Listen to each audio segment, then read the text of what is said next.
شروع اللہ کے نام سے جو بڑا مہربان نہایت رحم کرنے والا ہے۔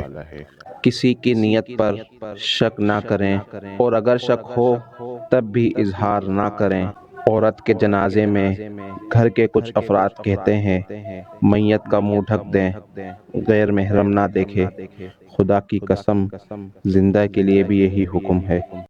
انسان کی آزمائش وہی رکھی گئی ہے جہاں اس کا دل ہو، کسی کے لیے اولاد، کسی کے لیے محبت، کسی کے لیے پیسہ تو کسی کے لیے اقتدار۔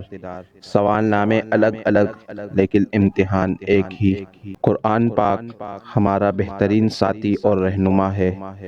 اگر ہم اس سے اپنا رشتہ مضبوط کریں گے تو کبھی تنہا نہیں ہوں گے۔ اتنی قیمتی اور خوبصورت گھڑی پہننے کا کیا فائدہ اگر آپ کو نماز کے اوقات کا پتہ نہ ہو؟ دعا گو بندہ محمد معین الدین۔ اسی طرح اور بھی واقعات، احادیث اور قرآنی ٹاپکس کو سننے کے لیے ہمارے چینل کو سبسکرائب کیجیے۔ السلام علیکم ورحمۃ اللہ وبرکاتہ۔